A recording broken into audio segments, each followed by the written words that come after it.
to play in MLS, what it takes to coach in MLS, what it takes to coach these two guys to my left. God knows. Let's bring him in. The one, the only, Jesse Marsch. Jesse, thanks so much for joining us. Great to see you. Bradley Carnell was a coach that you brought in under you at Red Bulls. Now that you've seen his team, St. Louis, open up 5-0-0, what really stands out to you?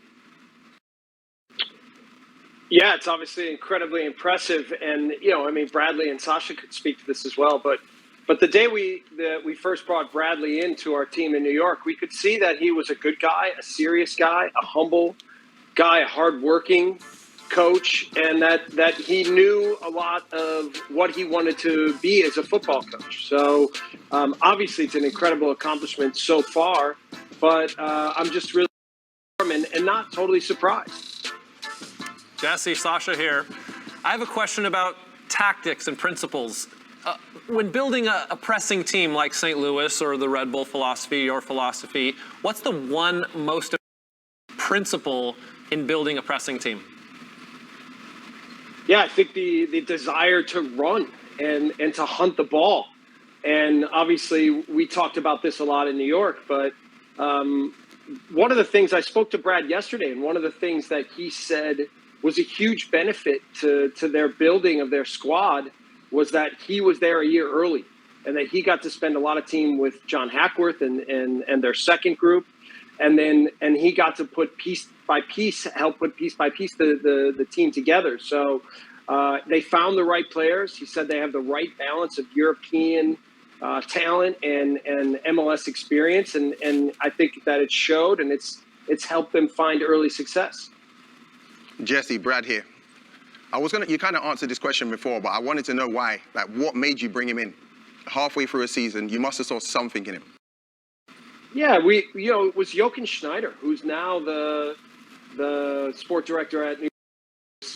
He had worked with Bradley at Stuttgart. And when we were thinking about different assistant coaching candidates, he brought up Bradley's name, and then we did a little research on him. And then we did a couple interviews like this on Zoom, which sometimes on Zoom it's really hard to figure out how to connect. But we really liked Brad. And we could see he was really passionate and excited about the opportunity. And like I said, I think you guys felt it the first day he showed up, that he wasn't just there to be a fly on the wall, that he wanted to get into the team. He wanted to help bring everything he had to help us be successful. And I'm, again, I think that he's been able to apply that to what they've achieved in St. Louis. Jesse, Kaylyn, Kyle here. I have a two-part question, one a little bit more fun. Wherever you're going next, who are you bringing out of retirement out of these two? If you had to only choose one.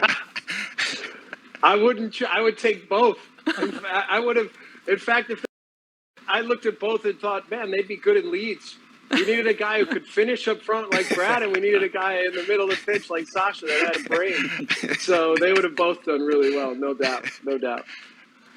We dug into the archives, Jesse, and found some standard definition video of your best goal in your career, assisted by none other than yours truly. This is just an awesome finish. If you remember this game from the Coliseum, the highest attended match in MLS history. What a golazo. I love the way it's in slow motion too. Yeah, that was actually a pass, Sacha. That was a pass. Jesse. No, listen, we have to note Sacha's hair in that video. I was going to say. Yeah, but we had, Sacha, you and I have known each other for such a long time. And for both of you guys, I think I've watched you a little bit. I think you've done a good job. So, it's nice to see you both moving on in your careers in a good way. Thanks, Jess. Thanks. All right, so great to have Jesse Marsch on. This is a huge match, and we're wondering, as we look